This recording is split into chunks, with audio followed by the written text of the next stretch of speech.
Bunda dan Ayah, apa kabar hari ini? Kita ketemu lagi bersama saya, Gracia Danarti, pemimpin redaksi dan komunitas Ayah Bunda dan Parenting Indonesia.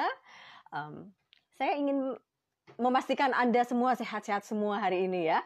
Semoga Anda tetap semangat, tetap sehat bersama keluarga di rumah saja. Kami merespons banyaknya pertanyaan dan kecemasan ibu hamil seputar COVID-19. Untuk itu, saya mengundang seorang tamu yang akan hadir sebentar lagi, yaitu Dr. Boy Abidin, SPOGK, Spesial Obstetri dan Ginekologi. Kami akan ngobrol-ngobrol seputar ibu hamil di masa pandemi COVID-19. Supaya Anda, para ibu hamil, tetap sehat, nggak galau lagi ya, dan tetap happy menjalani. Hai dokter. Hai, halo Grace. Apa kabar? Baik, alhamdulillah. Ini sudah banyak yang nggak sabar dok. Sebelum dokter muncul tadi sudah pada bertanya. Ya, silakan. Yuk, ikut Grace aja. Ya, terima kasih banget loh dok sudah mau sharing di sini, berbagi untuk Bunda dan Ayah di Ayah Bunda _ ini ya. Oke.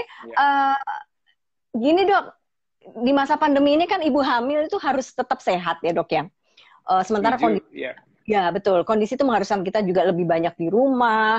Jadwal periksa ke dokter kandungan juga katanya sebaiknya ditunda dulu gitu untuk kondisi-kondisi tertentu aja baru boleh gitu ya dok. Jadi kayaknya terkendala nih untuk bisa ketemu sama dokter dokter Opin, termasuk ketemu dokter Boy deh. Ya. Dan bermacam informasi itu juga menyebabkan ibu hamil cemas dok akan dirinya dan janin ya dok ya. Nah ini pertanyaan pertama nih dok, yang banyak jadi concernnya para ibu. Sebenarnya apakah ibu hamil itu termasuk kelompok yang rentan terinfeksi COVID-19? Ya, kalau disebut rentan sebenarnya sih memang ya dibilang iya tergantung umur kehamilannya sebenarnya, tergantung stamina ibunya. Sebenarnya ibu hamil itu kalau dia sehat, mestinya sih dia tidak rentan untuk itu. Tapi biasanya kalau ibu hamil di trimester 1, ya yang di trimester 1 ini kan masih keluhan mual muntah, masih ada keluhan-keluhan nggak itu, dia biasanya masih ada keluhan, mungkin kayak staminanya atau asupan gizinya kurang sehingga staminanya biasanya akan turun. Jadi sebenarnya kalau staminanya bagus, mestinya sih nggak usah khawatir untuk para ibu hamil. Oh oke, gitu ya. Jadi tergantung usia kehamilan dan kondisi juga ya dok ya? Iya, betul. Oke, baik. Lalu dok, apa yang harus dilakukan oleh ibu hamil nih dok untuk melindungi dirinya dan janin ya dok? Agar terhindar dari infeksi COVID-19 nih dok? Supaya selalu sehat gitu loh dok? Ya, yang paling penting adalah ini, pikiran, yes. Jadi ibunya harus, ibu hamil itu usahakan harus selalu enjoy, selalu happy, selalu optimis, ya, selalu yakin bahwa dia tetap sehat, ya. Dan kemudian baru berikutnya adalah upaya yang dilakukan. Ya, sebenarnya sih orang secara umum jaga pola hidup sehat, pola makan sehat, ya, tidur cukup, ya, ada olahraga ringan, oke. Tapi yang penting hatinya sama pikirannya harus nyaman dulu. Oke. Jadi itu memang itu yang justru yang paling basic ya, hati dan pikiran. Iya, betul. Karena kehamilan ini kan sebenarnya adalah suatu proses yang panjang. Ya, artinya kita lihat tidak di masa pandemi COVID pun, kadang-kadang kalau ibu hamil yang saya hamil, ini saya masih nunggu 9 bulan lagi, dia sudah mulai ada yang menjadi panik sendiri, parno sendiri, atau kemudian tidak siap menghadapi itu. Nah, ini biasanya sebaiknya kita hindari untuk itu, ditambah dengan adanya pandemi ini. Jadi kalau bisa tetap enjoy, tetap happy, supaya baik-baik aja semuanya gitu. Oke, jadi itu ketika ibu hamil itu bisa happy, kemudian tenang, maka dia akan lebih mudah untuk bisa menjalani pola hidup sehatnya dengan lebih baik gitu ya dok ya? Iya, juga orang sekitarnya, terutama suaminya, orang tua atau mertua itu juga harus mensupport ibu itu. Oke, support system itu penting banget ya dok ya? Iya, support system, yes. Support system itu penting banget, baik. Setelah itu dok, apalagi nih dok supaya tubuhnya tetap sehat, kemudian imunitasnya juga selalu terjaga.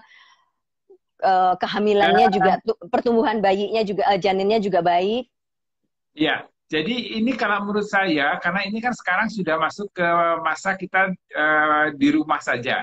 Jadi meskipun di rumah saja, ya, tapi usahakan tetap ada pola-pola keteraturan di rumah. Jadi jangan bangun siang-siang, tetap bangun pagi, tetap kalau bisa beraktivitas olahraga ringan di sekitar rumah atau di dalam rumah, kena sinar matahari pagi. Kemudian jangan lupa untuk sempatkan sarapan, jadi jam makannya tetap harus teratur, kemudian tetap mandi ya. Ini kadang-kadang kalau di rumah terus aja tuh, kemudian jadi nggak mandi, gitu ya.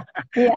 Ya, jadi pola-pola hidupnya meskipun dia di rumah, tetap dia usahakan tetap pola hidup yang sehat. Jadi tetap artinya melakukan rutinitas hari-hari seperti biasanya ya. Jadi ini Oke. akan membuat bayi pun juga akan ya, terutama untuk bayi-bayi sudah masuk trimester 2, trimester 3, bayi pun juga bisa merasakan ritme yang dialami oleh ibu. Jadi jangan kemudian ibunya tidur terus di kamar, ya, nggak kemana-mana, nggak mandi, makan di sesempatnya, begitu ya. Jadi usahakan ritmenya atau pola hidupnya tetap teratur. Ya, ini juga membuat supaya bayi pun di dalam juga ikut bisa merasakan kenyamanan yang dilakukan oleh ibu selama masa kehamilan tersebut. Oh, oke. Jadi keteraturan itu penting sekali ya, Dok ya? Ya, iya, iya. Karena bayi, Untuk terutama bayi di trimester 2 itu dia sudah bisa merekam, bisa mendengar suara-suara apa yang diucapkan oleh ibu, apa yang dilakukan oleh ibu. Oh, oke, oke, oke. Jadi apa? Sekarang kan juga work from home ya, banyak ibu-ibu bekerja Iya, itu yang harus bekerja dari rumah. Itu iya. rutinitas seperti ketika dia bekerja di luar rumah pun harus dia lakukan juga di rumah Iya, ya, Dok ya? betul. Jadi tetap jam kerjanya juga sesuai aja jam kerja seperti biasa. Artinya jangan kemudian dirubah menjadi malam gitu. Jam kerja Ya. tetap dia kalau misalnya ya jam 8 dia sudah di kantor, ya itu jam 8 dia sudah di depan komputer atau depan pekerjaan dia. Kemudian siang ada istirahat 1 jam, jadi tetap dia istirahat gitu ya. Kemudian Ya. dilanjut istirahat kalau jam 4, jam 5 sudah selesai dan kemudian dia bisa beristirahat. Jadi itu rutinitas itu tetap dilakukan, hanya memang lokasinya aja yang berbeda begitu. Oh, oke, oke. Ini untuk si ibunya sendiri maupun untuk janin ya, Dok ya? Iya, dampaknya ke bayinya. Dampaknya justru sangat besar di Iya, bayinya ya, di janin. iya, Oke, betul, betul. oke. Iya. Kalau dari sisi nutrisi, vitamin, apa Mhm. segala macam itu kan dokter biasanya menyarankan ya, Dok ya, untuk jangan Ya, lupa ya. ini itu segala macam itu bagaimana, Dok? Ya, sebenarnya kalau nutrisi sih basic ya, artinya kita saya bilang adalah makanan gizi seimbang. Nah, cuman Ya. ini karena work from home atau lebih banyak di rumah, ini kesempatan paling baik untuk ibu bisa masak sendiri atau menyiapkan makanan sendiri. Ya, artinya kita bisa menentukan juga kadar gizinya, kita juga bisa tahu cara pengolahannya, kemudian kita juga bisa apa namanya mengkonsumsinya dengan jumlah yang cukup begitu. Ya, jadi ini timing yang tepat. Jadi sebenarnya usahakan tiap hari ada komposisi, ada karbohidrat, ada protein, ada sayur, buah ya. Jadi menurut saya sih saran saya jangan sering-sering pesan-pesan makanan online-online begitu. Jangan Ya, dulu belum ya. banget. Ya, jadi lebih sehat dia memasak untuk dia bisa mengatur menunya atau jenis makanannya dengan lebih sehat gitu. Iya, jadi kalau kita bisa lihat dari sisi baiknya sebenarnya momen ini adalah kesempatan ibu untuk lebih memperhatikan kesehatannya, nutrisinya apa dengan lebih Ya, baik dan ya, makan makanan yang bergizi yang aman juga dan bersih ya, Dok ya. ya, betul sekali. Yes. Iya, Ya, oke. betul, betul, Nah, betul, yes. ya, dan ini kan aktivitas-aktivitas ini kan memang ya memang harus tetap terjaga, tapi kan berubah juga ya, Dok. Nggak Ya, boleh sering-sering keluar atau apa gitu. Nah, ya. olahraga segala macam ini gimana, Dok? Ya, jadi olahraga tetap kalau bisa dilakukan, artinya memang olahraga ringan, paling tidak dia jalan-jalan di dalam rumah, oke, ya. Kemudian kalau ada treadmill, boleh dia treadmill, kena sinar matahari itu juga baik, artinya untuk kebugarannya, ya. Jadi senam-senam Mm-mm. ringan juga bisa dilakukan untuk ibu-ibu yang sudah hamil trimester 3, mungkin bisa mengikuti gerakan-gerakan senam hamil, mungkin bisa lihat di YouTube, begitu ada gerakan-gerakan senam hamil, itu tetap bisa dilakukan. Iya. Nah, itu banyak sekali tuh, Dok ya, dari YouTube, dari mana-mana itu sebenarnya bisa bisa bisa tapi dicari juga sumber yang baik, yang Ya. benar ya, Dok ya. Gitu Sumbernya ya. dari Jadi ayah bisa bunda kan? Sebenarnya yang muda ya. Pastinya. Juga Ya, informasi-informasi dari IG-nya Dokter Boy juga ya, ya. IG dan Facebook Dokter. saya, YouTube saya, YouTube. Oh, Ya, oh YouTube ada juga ya, karena saya juga ya. lihat tuh Dokter Boy selalu memberikan apa penjelasan-penjelasan bagaimana Hmm. untuk hidup sehat ibu hamil di masa COVID-19 ini juga ya dok ya. Iya, iya. Di Dokter Boy Abidin YouTube saya tuh lebih banyak lagi di situ. Jadi nanti bisa dicek juga di sana. Ya, ya itu juga ada. Kalau mau tanya jawab bisa nanti kirim pertanyaan di situ. Kirim ke sana. Oke baik. Jadi ayah bunda dan YouTube-nya Dokter Boy itu terpercaya. Ya, sip. Oke. Oke baik. Tadi dokter sudah menyebut kenalah sinar matahari berjemur ya. Ya. Nah ini Hmm. kan sekarang masih suka banyak apa ada pro kontra apa perdebatan jam sekian jam sekian. Nah untuk ibu hamil nih Ya. sebaiknya tuh ada ini ya nggak dok ketentuannya sebaiknya jam sekian aja deh daripada ada nggak? Oke, iya. Jadi kalau yang pendapat-pendapat ini memang masalah pro kontra, ini Ya. silakan aja dicermati oleh masing-masing, ya. Memang banyak ahli atau beberapa ahli berbeda pendapat atau berbeda sudut pandangnya begitu. Menurut saya sih berbeda sudut pandangnya. Jadi tergantung dia memandang dari sisi apa. Tapi kalau saya sendiri melihatnya dari apa yang saya rasakan sendiri, ya. Jadi kalau berjemur itu sebenarnya kalau pengalaman saya adalah lebih nyaman di pagi hari, ya. Sinar mataharinya dirasa nyaman, tidak menyakitkan, tidak menusuk, tidak menyengat istilahnya, ya. Jadi Mhm, sebentar aja 15 menit setengah jam. Jadi antara jam mhm, 8 jam 6 sampai jam 8 menurut saya itu masih cukup nyaman. Satu itu, mhm. kemudian kedua adalah eh, polusi udara lebih masih minimal di pagi hari, ya. Jadi Oh pagi oke hari ya. hawanya masih lebih segar, lebih bersih, ya. Kemudian di pagi hari pun secara emosional, secara itu bisa lebih lebih lebih rileks begitu. Dibanding kalau udah siang, ya. Kalau siang itu kan kita sudah bawanya udah hektik, orang udah bingar-bingar, kemudian sudah tidak nyaman. Jadi pagi hari menurut saya jam 6 sampai jam 8 itu masih cukup nyaman. Jadi saya masih tetap apa ya, merasa lebih comfort melakukan berjemur di pagi hari begitu. Ya, lebih hangat sinarnya juga ya dok ya. Iya, iya, betul. Lebih nyaman, betul. Ya, Lebih nyaman ya. Oke. iya, Ya, iya, dok. iya. Ini lalu dengan adanya anjuran physical distancing ini ya dan Ya. stay at home ini, apakah ibu hamil ini benar-benar nggak boleh keluar rumah sama sekali gitu loh? Kalau misalkan perlu belanja gitu atau mau ke apotek, apakah sebaiknya dia pesan online aja daripada ibu yang keluar gitu dok? Sebaiknya gimana dok? Ya, jadi kalau untuk, ya artinya ini kan kita sedang sama-sama menjaga jarak, sama-sama kita Ya, untuk menurunkan, ya kalau menurut saya sih menurunkan ya, penyebaran atau meluasnya penyebaran virus COVID-19 ini. Jadi ya, kalau untuk ibu hamil memang kalau nggak penting-penting banget sih sebaiknya nggak usah kemana-mana, itu satu. Ya, ya, kalau mau perlu dan segala macam mungkin boleh minta tolong orang atau kita sekarang mudahnya lebih online aja. Ya, sekarang kan belanja apa semua untuk makanan bisa, artinya beli apa bahan baku dan segala macam, bahkan vitamin-vitamin pun sekarang sudah bisa diberikan online. Nah, catatannya untuk periksa ke dokter atau ke rumah sakit ini memang perkumpulan Objin seluruh Indonesia itu menyarankan untuk menunda, ya. Jadi menunda pemeriksaan sampai masa pandemi ini lebih reda, ya, atau sudah dilewati gitu. Jadi kalau tidak ada kondisi yang mendesak atau yang emergensi, ya sebaiknya boleh menunda. Ya kalau ada keluhan yang dirasa, misalnya keluhannya ada kontraksi yang cukup kuat, ada perdarahan, ada nyeri kepala di mana tensinya naik, kemudian ada pecah ketuban, ada tanda-tanda persalinan, ya sebaiknya dia segera ke rumah sakit begitu. oke. Itu kan menunda pemeriksaan kehamilan.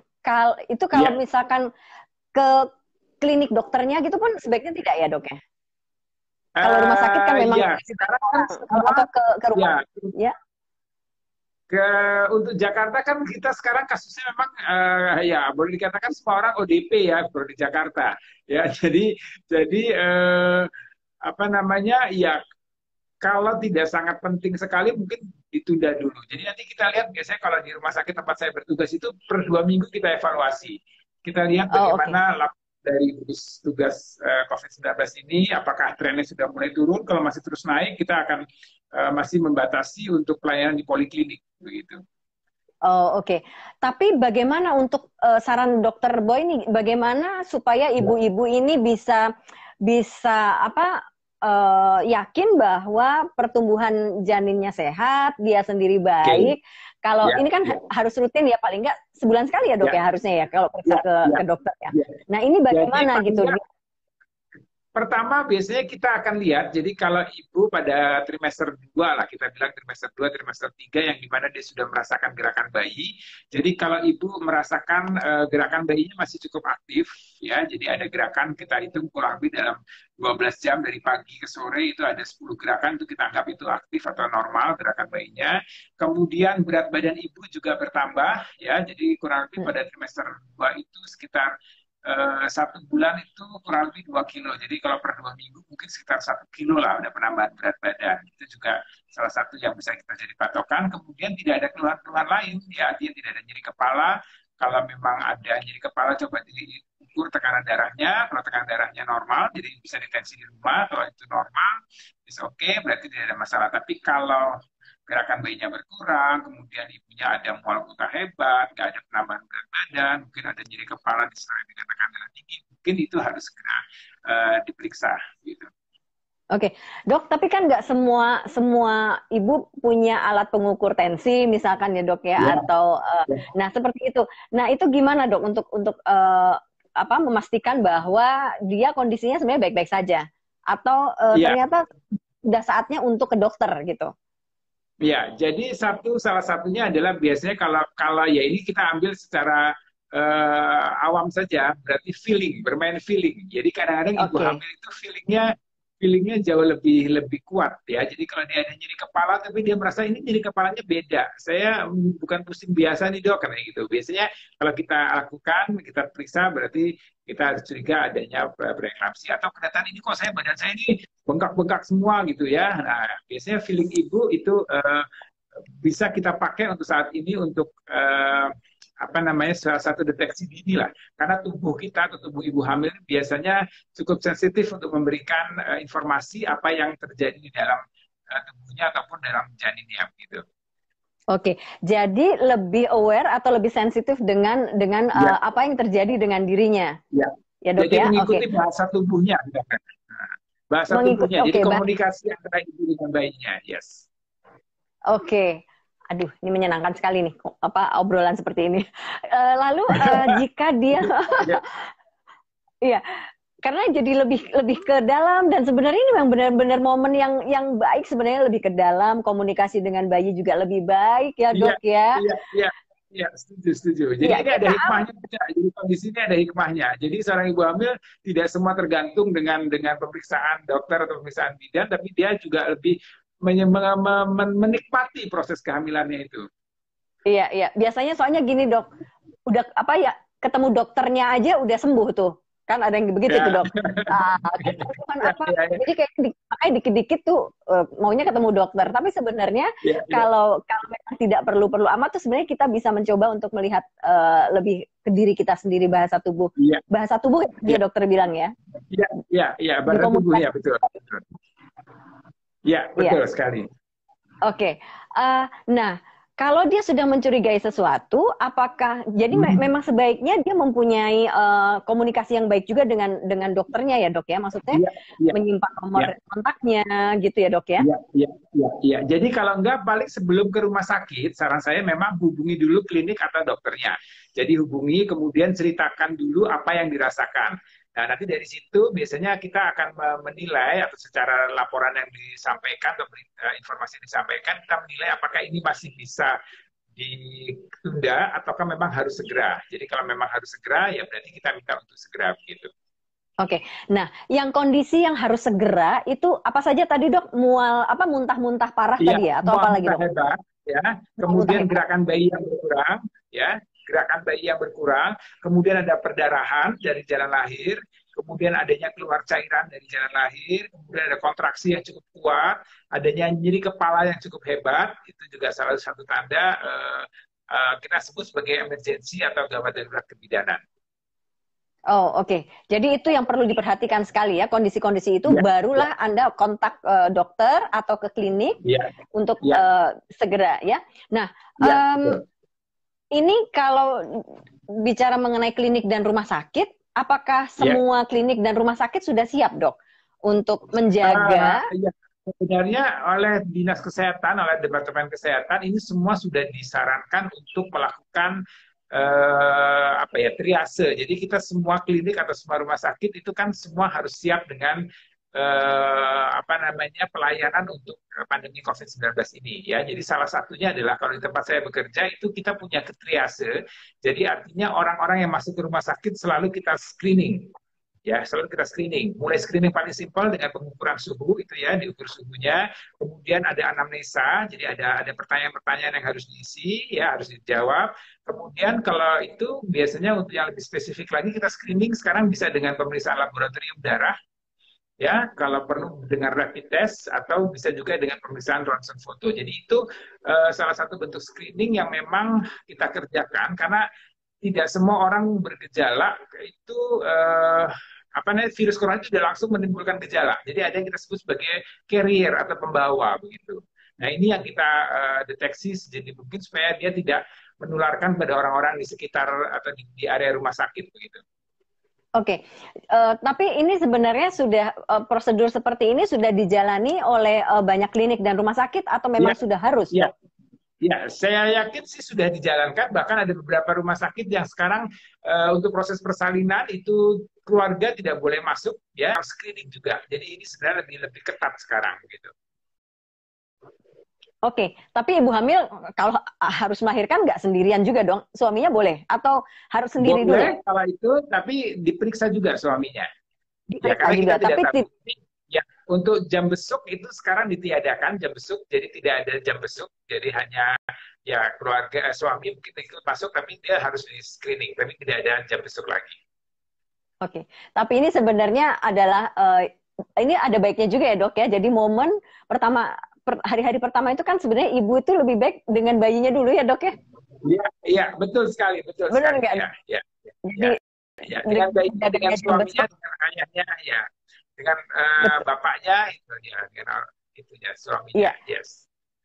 Jadi momen pertama yang intim sekali itu yang harus dinikmati oleh ibu melahirkan itu ya Iya, dok ya. betul sekali, betul sekali. Ya, Jadi sebenarnya jadi nggak perlu khawatir seandainya ibu hamil untuk jika terjadi apa-apa untuk ke rumah sakit karena sudah ada prosedur yang diwajibkan ya. yes. Jadi kita Oke, selalu melakukan proteksi, ya. selalu melakukan proteksi. Nah, ibu hamil sendiri kalau mau ke rumah sakit sebaiknya apa nih yang mesti dia siapkan dok supaya dia juga yakin bahwa dia nggak terinfeksi atau apa. Kan sekarang memang harus sudah pakai masker. Ya, Apa lagi penggunaan dok masker, selain pakai ya. masker? Iya, saya pakai masker bahwa dia memang mengikuti prosedur aja yang sudah dilakukan di masing-masing klinik atau rumah sakit. Ikuti saya prosedurnya. Jadi prosedur screeningnya itu sudah dijalankan biasanya di masing-masing rumah sakit. Kemudian dia tetap di dalam rumah sakit apa namanya, ikuti alur yang ada. Jadi jangan berdesakan atau berdekatan dengan orang-orang yang artinya tetap jaga jarak ya. Kemudian masuki ruangan-ruangan yang memang diperlukan saja. Jadi nggak usah iseng-iseng cari lihat ruangan lain gitu ya, nggak usah. Pokoknya ikuti aja ruangan-ruangan yang memang yang dia perlukan, yang memang dia berkepentingan di situ begitu. Oke, baik. Dan itu dalam kondisi yang memang kalau benar-benar mendesak ya, kalau enggak lebih baik nggak usah Ya, lah ya dok ya. ya, Oke, baik. betul. Nah, dok, pertanyaan selanjutnya, jika ibu terinfeksi, apakah otomatis menularkan kepada janinnya juga? Ini ada juga yang banyak yang bertanya nih dok ya. Ya, Apakah ini jadi bisa menular ke janin atau menular lewat persalinan gitu dok? ya, jadi sampai saat ini, jadi terakhir ini saya kemarin ikut ada Meet the Expert lewat media sosial dengan salah satu dokter kebidanan di Italia. Ya, jadi Italia ini kan memang kasusnya paling banyak, paling tinggi. Ya, menurut laporan atau menurut data yang ada di sana, mereka tidak menemukan adanya kontak atau penularan dari ibu ke janin. Jadi itu tidak ada penularan melalui darah dari ibu ke janin.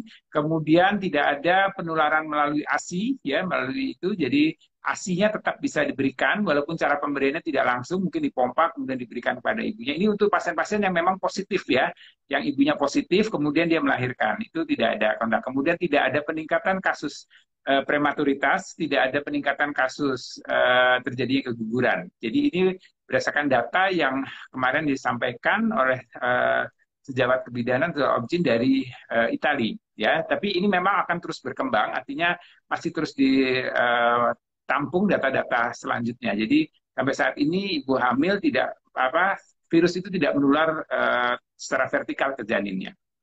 Oke, jadi tidak perlu khawatir terlalu berlebihan ya dok ya?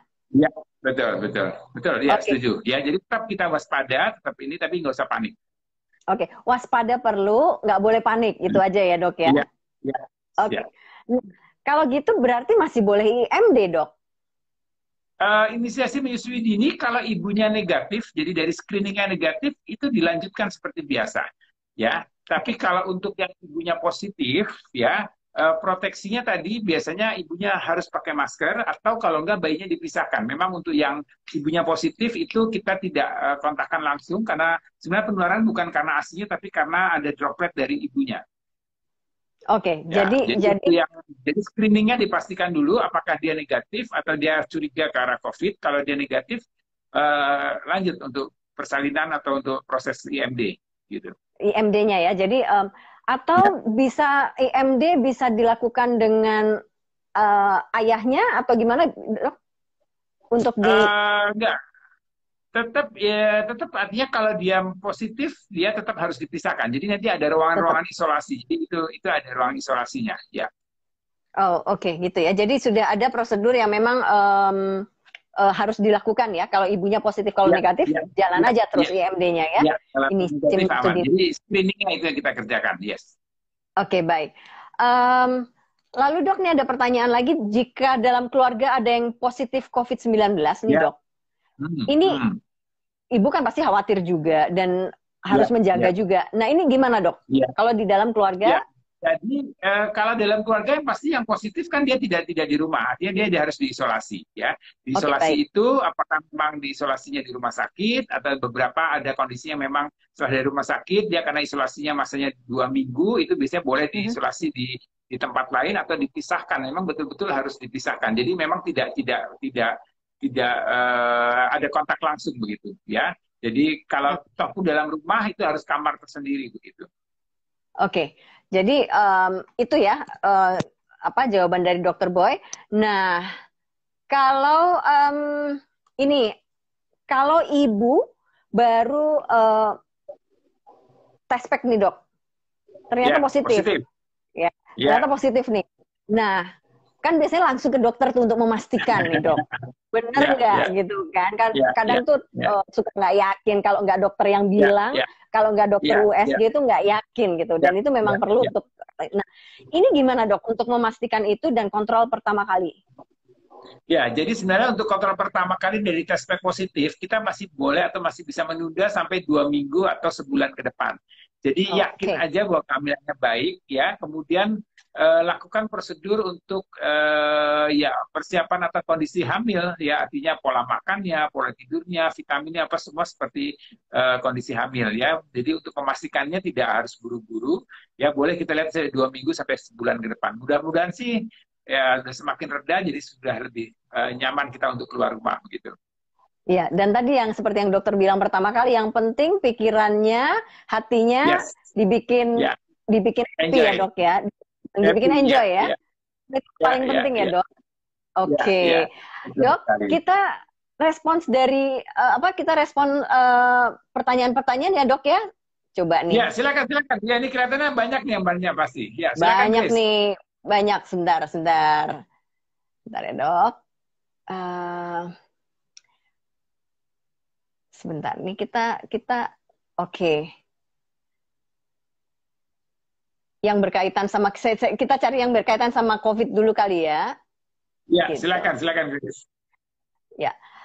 Siang dok, mau tanya, ayah saya kebetulan meninggal kemarin Jumat 10 April dan dimakamkan secara COVID padahal baru diduga alias PDP.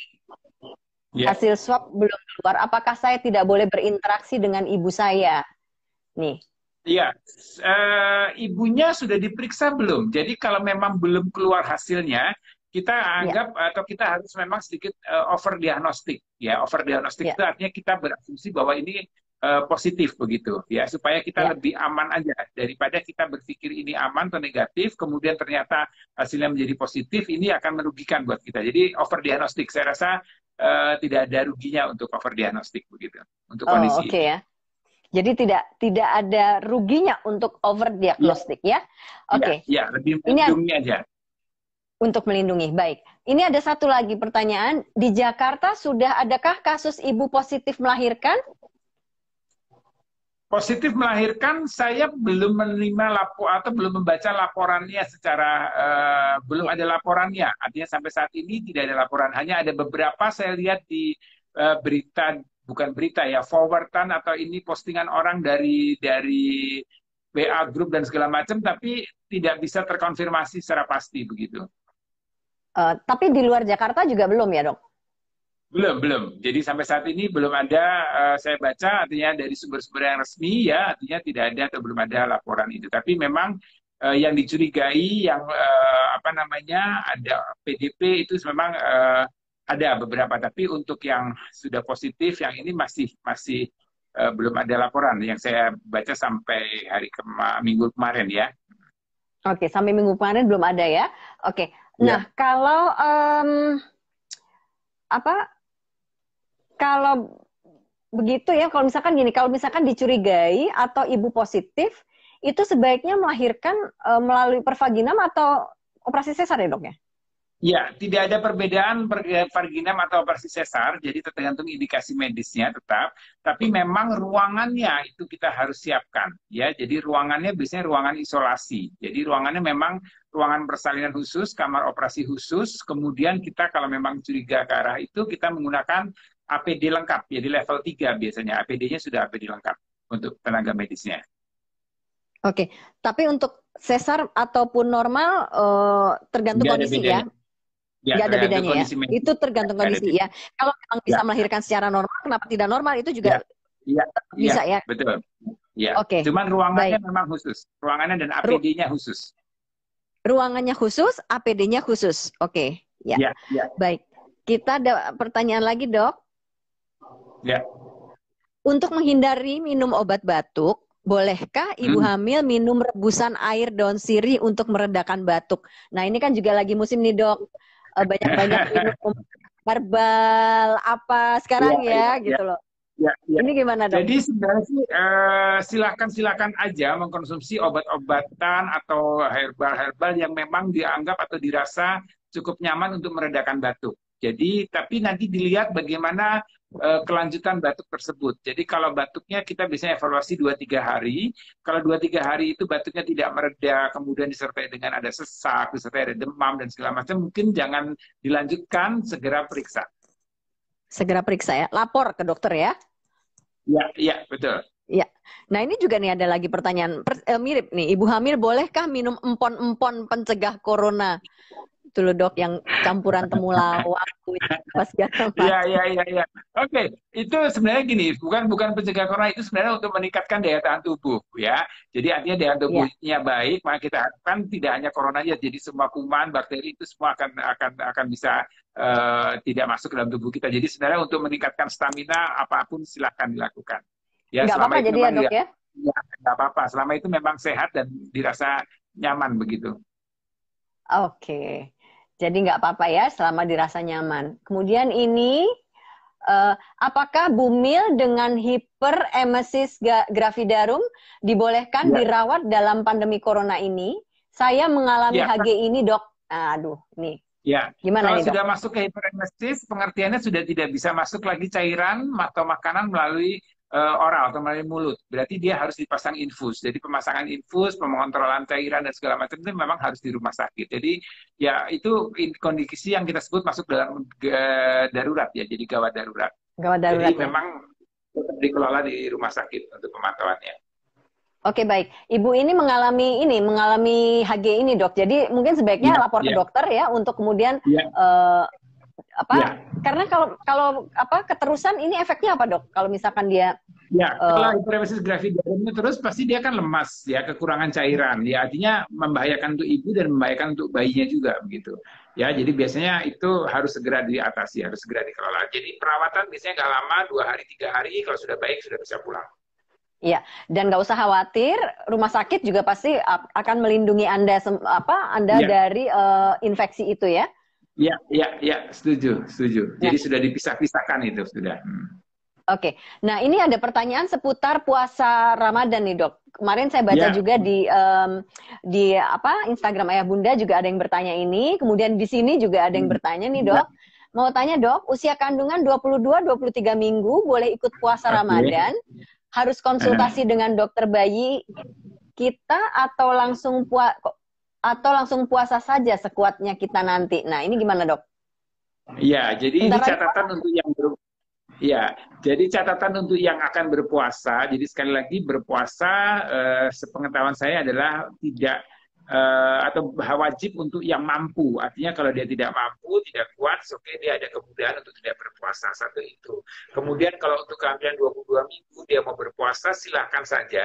Asal dengan waktu berbuka dan waktu sahurnya usahakan gizinya, makannya, jenis makannya, pola makannya harus betul. Kemudian pada saat siang hari, ya kurangi aktivitas-aktivitas yang banyak melelahkan ya, jangan terlalu melelahkan. Kemudian yang banyak berpanas-panas seperti itu dikurangi ya. Kemudian kalau dirasa tidak kuat, ya ada keluhan pusing, ada lemas dan segala macam, mungkin bisa segera berbuka untuk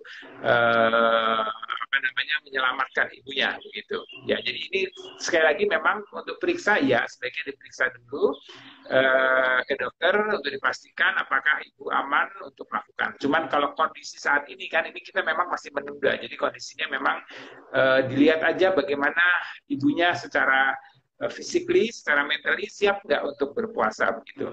Kalau siap silakan. Tidak masalah. Oke. Kalau siap silakan, tapi yang penting cek dulu ke dokter ya, Dok ya. Lihat kondisi dirinya. Cek dulu, tapi kalau memang ditunda ya mungkin nggak apa-apa, nggak usah dicek, tapi ikuti tadi bahasa tubuhnya. Ikuti bahasa tubuhnya, dia mampu atau tidak gitu ya, Dok ya. Oke, baik. Tapi yang pasti jangan mudik ya, Dok. Oh, jangan. Mudik sudah no. No ya. Ya. Ibu hamil. Sabar aja. Ya. Sabar aja. Oke, mungkin di akhir tahun ada itu cuti bersama lagi di akhir tahun nanti. Oke, tunggu saja nanti ya, cuti di akhir tahun mungkin lebih meriah ya. Tapi dengan kondisi yang sudah lebih baik, sehat gitu. Jadi lebih tenang. Lebih tenang. Betul. Iya. Jadi kata dokter Boy, no. Sampai dokter Boy tadi gini banget tuh sampai udah nggak boleh banget ya namanya mudik ya. Ini risikonya besar banget karena risikonya besar banget. Kalau kita udah mudik, kita ketemu orang, kita nggak tahu nih nanti apa virus dan segala macam itu akan masuk. Di samping kalau ibu hamil ini kan kalau dia terkena juga pengelolaannya tidak mudah ya, artinya masih ada janin di dalam, pengelolaannya, pemberian obat-obatnya, belum lagi oksigen yang terganggu dan segala macam. Karena corona kan kena daerah paru-paru. Kalau paru-paru itu mudah sekali tertular dari ini, kemudian kalau sampai dia terganggu atau rusak, nah ini dia susah sekali itu ya mengatasinya begitu. Jadi sebaiknya enggak deh gitu. Lebih amannya enggak. Pakai Zoom aja, Instagram Live ini atau pakai Skype, pakai dengan keluarga itu masih lebih asik deh gitu ya. Oke. Jadi jangan sama sekali untuk mudik ya. Risikonya tinggi sekali tadi ya, Dok ya, untuk ibu hamil ya. Betul sekali. Ya, betul. Ya. Baik. Ada lagi pertanyaan? Siang, Dok. Kalau hamil sudah 35 minggu gimana, Dok? Bukannya harus periksa seminggu sekali. Nah, ini gimana, Dok? Ya, jadi tetap sih artinya idealnya dari 35-36 minggu itu kita sudah periksa seminggu sekali. Tapi sekali lagi memang dalam kondisi ini mungkin kita boleh agak sedikit longgar di 2 minggu sekali. Ya, 2 minggu sekali, kecuali dalam kondisi-kondisi tadi yang darurat, artinya ada tanda-tanda persalinan, ada ketuban pecah, atau ada perdarahan dan segala macam, itu harus segera. Oke, itu ya, gitu ya. Kalau muntah-muntah, sebaiknya makan apa, Dok, untuk memenuhi gizi bumil? Ya, jadi kalau muntah, paling pertama kita lihat adalah timbangan dulu. Jadi ibu ditimbang turun nggak berat badannya? Ya, jadi kalau berat badannya masih stabil aja is oke. Artinya muntah dan yang masuknya masih cukup. Tapi kalau muntahnya lebih banyak daripada yang masuk, maka turun berat badannya. Jadi paling nggak cairan dulu deh. Ya, jadi minum gitu, usahakan minum, dia cairan tercukupi.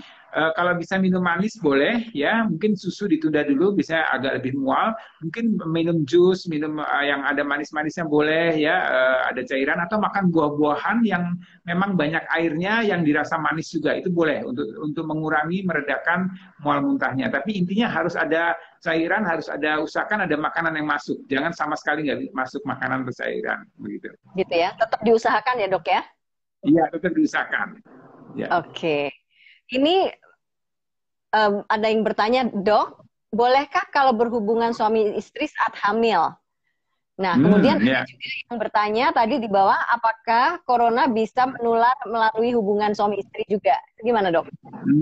Ya, jadi kalau mengenai hubungan intim saat hamil, selama tidak ada kelainan, artinya sebelumnya pemeriksaannya diyakinkan bahwa tidak ada kelainan letak plasenta, tidak ada infeksi di sana, tidak ada keputihan, tidak ada ketuban pecah, boleh-boleh aja dilakukan dari awal kehamilan sampai menjelang persalinan. Nah, kalau hubungan intim saat masa corona sebenarnya tidak menular melalui hubungan intim. Ya, jadi virusnya beda dengan HIV. Ini virusnya beda. Corona dia hanya menular melalui area pernafasan gitu. Nah, tapi kalau memang mau aman, ya misalnya suami atau pasangan dari luar rumah atau terpaksa harus keluar rumah, ya sebaiknya mandi dulu, ganti baju, keramas gitu untuk atau sebelum melakukan aktivitas suami istri begitu. Oke, jadi penularannya beda dengan HIV ya, Dok ya? Beda, yes. Beda, oke. Mau bertanya, ini apa ya? Saya sudah menjelang waktu melahirkan, tapi saya khawatir karena di rumah sakit tempat biasa kontrol, ada dokter dan pasien yang terduga terinfeksi COVID. Jadi apakah aman tetap bersalin di rumah sakit yang sama? Ya, tentunya kan sudah ada prosedurnya atau sudah ada protapnya untuk orang-orang atau siapapun tenaga medis yang terduga atau memang ini biasanya sudah dilakukan prosedur. Jadi biasanya apakah di isolasi mandiri, apakah memang di ruangan atau dipisahkan. Jadi biasanya tetap rumah sakitnya sih tetap aman, insya Allah. Hanya memang beberapa ruangan, beberapa ini menjadi ruangan isolasi. Jadi insya Allah masih aman, ya. Jadi ikuti aja prosedurnya. Jadi saya yakin semua rumah sakit, semua klinik itu sudah menjalankan prosedur itu karena semua rumah sakit, semua klinik sekarang ini kan ya masuknya masuk daerah yang memang rawan untuk terjadi penularan gitu. Oke. Ini tadi ini berhubungan juga dengan yang dijelaskan dokter. Gimana dengan kehamilan 3 bulan tapi belum periksa ke dokter karena takut dengan adanya COVID. Tapi perasaan baik-baik saja. Itu sebaiknya tidak usah periksa dulu ya. Perasaannya baik-baik aja, Dok. Kalau ibu nggak baik-baik aja, cek aja nanti berat badannya naik atau enggak di rumah. Jadi 3 bulan pertama paling nggak naik sebulan sekilo, jadi sudah naik 3 kilo. Ya, kemudian usahakan makan dengan gizi yang cukup, ya vitaminnya paling tidak ada asam folatnya. Udah masuk 3 bulan, 4 bulan tambahkan kalsiumnya, ya itu sebaiknya tetap dilengkapi, tetap ini dan insya Allah sih baik-baik aja. Jadi ikut feeling aja, ya. Tapi nanti kalau sudah ada kesempatan pertama, mungkin kondisi di mana sudah boleh atau bisa kontrol, sebaiknya memang kontrol untuk memastikan. Oke. Ini berkaitan dengan vitamin. Barusan dokter juga bicara tentang tetap minum vitamin dan sebagainya. Ini ada yang bertanya, vitamin C yang dianjurkan untuk ibu hamil dalam situasi COVID-19 ini harus berapa miligram per hari? Oke, jadi kalau untuk vitamin C sebenarnya itu lebih ke suplementasi. Kalau saya sih lebih menyarankan vitamin C yang fresh. Artinya dari buah-buahan, dari sayur-sayuran, ya. Jadi konsumsi buah aja setiap hari bervariasi. Jadi itu sumber vitamin C yang paling sehat menurut saya, ya. Jadi dia mengandung serat, dia juga ada vitamin C-nya, kemudian juga ada rasa yang bervariasi, minimal sekali zat kimianya dan segala macam. Jadi lebih baik vitamin C. Jadi kalau dosis sebenarnya kalau itu antara 500 sampai 1000. Tapi kalau dalam bentuk buah ya mungkin makan pagi, makan siang, makan malam selalu ada buah. Saya rasa itu sudah tercukupi untuk kebutuhan vitamin C-nya. Oke, 500.000 per hari atau yang penting banyak konsumsi buah, sayur yang ya dalam menu sehari-hari itu harus ada ya, Dok ya? Harus ada. Ini akan selalu ada, ya. Oke. Ini ada yang bertanya, Dok, karena nih ibunya lagi batuk nih kayaknya. Dok, saya batuk sudah seminggu Wow. dokter umum info saya ada bakteri, tapi batuk Oke. redaan sampai saat ini dan sesak nggak redaan dan sesak nggak redaan ya. Apa harus tes Hmm. COVID? Dia Ya, batuk sebaiknya sudah. kalau tadi jadi ya kan gejalanya ada batuk, ada sesak. Ini tadi ibunya nggak cerita apakah ada demam atau tidak. Sebaiknya sih untuk kondisi sekarang sedang pandemi, sebaiknya dilakukan pemeriksaan deh. Ya, paling nggak dicek aja laboratorium darahnya. Nanti kita bisa lihat kalau memang perlu ada rapid test. Walaupun rapid test ini nggak bisa dipakai pegangan untuk pertama periksa, bisa harus 2 kali periksa. Kemudian ya kalau perlu banget itu foto toraks atau CT scan torak begitu. Ya, Ya. jadi ini baiknya ini karena sudah 1 minggu ya, artinya waktunya sudah cukup lama begitu. Oke, 1 minggu udah cukup lama ya dok. Kalau Ya, yang kita nggak perlu terlalu khawatir itu berapa hari sih dok sebenarnya dok? kita lihat 2-3 hari aja. Ya, dua Oke. tiga hari aja. Kan tadi masa inkubasinya dari 2 hari sampai 14 hari. Jadi kalau sudah lewat 2 hari, hari ketiga, hari keempat ini masih ada batuk, masih apalagi disertai sesak, sebaiknya kita harus lebih waspada aja. Jadi nggak Walaupun usah tidak khawatir, demam ya. nggak usah takut, nggak usah panik, lebih baik waspada dari awal, ya lebih baik segera diagnosa dengan pasti ini penyebab batuknya apa, sehingga lebih, ya artinya lebih tenang aja begitu. Nah, itu kadang orang mau takut dok kalau rapid itu ya tes itu terus nanti jangan-jangan kalau ini saya positif itu malah jadi ngedrop dok. Takut Ya, kalau itu dok. jadi ini sebenarnya nggak usah takut, nggak usah panik. Jadi Iya. kemarin saya sempat ngobrol dengan survivor corona ya. Jadi ada orang yang memang sudah dinyatakan positif, kemudian sekarang sudah sembuh. Sempat saya ngobrol juga dengan salah satunya dan dia bilang justru menurut dia tes itu akan menenangkan, ya, menenangkan, lebih Ya, tahu oke. lebih awal gitu. Jadi nggak usah takut, ya. Dites Iya. aja, begitu dia negatif atau dia bukan atau tidak curiga karena itu akan jauh lebih menenangkan gitu. Ya, daripada dinanti-nanti kemudian terlambat fasenya sudah masuk ke positif, nah ini akan menjadi lebih sulit pengobatannya begitu. Ya, seperti yang kata dokter tadi, ini adalah upaya kita untuk waspada ya dok ya. Iya, betul Ya, sekali. untuk waspada, untuk menjaga, bukan untuk kenapa-kenapa sih sebenarnya itu aja dulu Iya, yang iya, diingat ya, iya, gitu iya, ya. iya, iya, Iya, betul. oke. Ya, dan jadi artinya gini, artinya dia untuk melindungi diri dia, melindungi orang sekitar dia, dan juga untuk masyarakat lebih luas lagi. Jadi artinya nggak egois untuk dia aja sendiri. Jadi sebenarnya orang lain juga artinya lebih terlindungi begitu kalau dia lakukan pemeriksaan atau dikelola dengan lebih baik begitu. Oke, baik. Ini ada pertanyaan ternyata ini dari seorang perawat ya, Dok. Ya. Siang, Dokter. Saya sedang hamil trimester 2. Saya seorang perawat yang bekerja di rumah sakit. Apa perlu saya mengkonsumsi vitamin tambahan dan apa yang harus dihindari atau dilakukan? Ya, jadi jadi untuk perawat memang kalau memang dia kan di rumah sakit itu ada zona ya, ada zona merah, zona hijau, zona kuning. Jadi kalau dia masuk di zona hijau, is okay, dia aman. Artinya tetap tadi untuk tambahan suplemen gizi, jadi makannya tetap harus. Jadi biasanya ekstra protein ya, kemudian karbohidrat tetap, jadi harus dijaga pola makannya. Kemudian vitamin ya untuk imunitas meningkatkan daya tahan tubuh boleh aja ditambahkan. Ya, tapi itu intinya tadi dia tetap harus waspada aja, kemudian menggunakan APD ya. Jadi itu nanti kalau dia masuk ke daerah zona kuning, apalagi dia masuk ke zona merah itu APD-nya harus disiplin. Ya, kadang ada beberapa yang memang kemudian karena merasa gerah, panas, kemudian dia buka sebelum dia masuk di daerah-daerah yang zonanya lebih aman gitu. Oke, baik. Ya, jadi Ini disiplin. Oke, saya khusus mengucapkan terima kasih kepada dokter dan kepada perawat-perawat yang sudah menjadi garda depan kita nih dalam COVID-19, termasuk ibu yang perawat ini tadi sedang hamil pun dia tetap bertugas. Ini luar biasa sekali. Terima kasih banyak. Dan sayang sekali dokter, ini waktu kita juga sudah habis. Oh, udah habis, nggak kerasa nih. Nggak kerasa nih. Nggak kerasa, padahal ini masih banyak pertanyaan-pertanyaan. Mungkin nanti kita bisa lagi nih dok. Nanti kita bisa sambung lagi. Lagi. Pokoknya saya siap kapan aja ini kontak, nanti kita atur waktunya. Ya.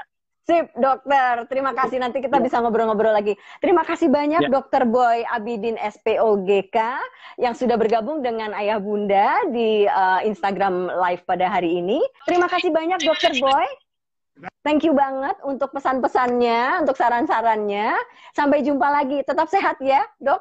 Ya, sama-sama sehat semuanya. Ya, Yuk, Dri. terima kasih. Sehat semuanya, Bunda dan Ayah. Ya. Sampai jumpa lagi. Bye-bye.